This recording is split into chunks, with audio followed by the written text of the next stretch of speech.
So now we're going to talk about the modification or refinance process. I'm not going to spend too much time on refinance.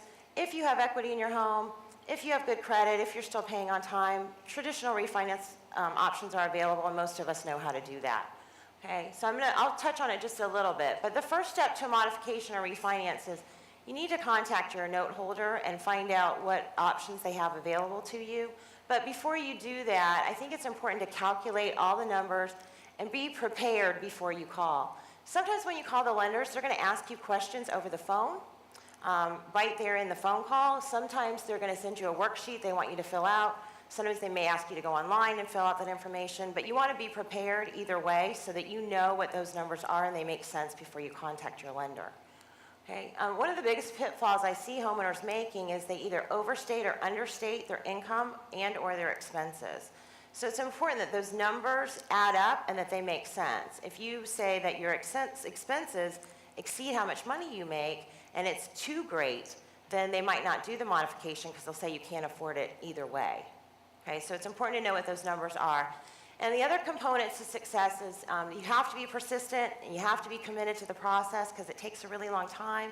And as overwhelmed as all of us probably are, the companies that are doing these are as overwhelmed, if not more. They're getting hundreds and thousands of calls every day, and they're not real well versed in this yet, so the process is pretty long and tedious. Like Charlie said, sometimes it's 45 to 60 days, sometimes it's 6 months.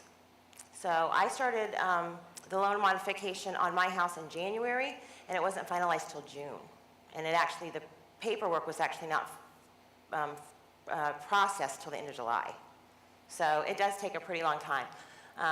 And so anytime that they ask you for something, you're supposed to send something, it's important that you follow up, you check back with them. You know, every time you call, you're going to get a different person. That's just the way it is. Sometimes if you get someone that doesn't seem very knowledgeable or competent, call back.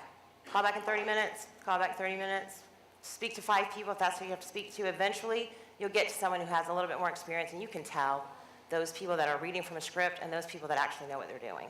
Okay, next slide.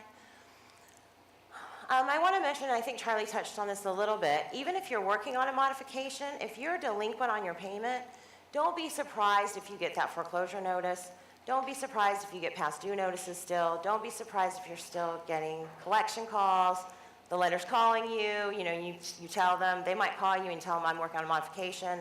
They look up in their system, they see that you're working on a modification, they say, okay, thank you. And then 2 days later, they call you again. It's big companies, different departments, they're working on usually 2 tracks simultaneously at the same time. The foreclosure process and the modification process both take a really long time, so they usually don't want to stall either one of them. We have been able to postpone sale dates on foreclosures if the modification is in process and it's looking good.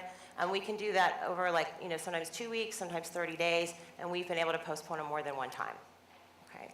But they don't want to stop the foreclosure just in case you end up not qualifying for the modification or you end up not taking it. Okay.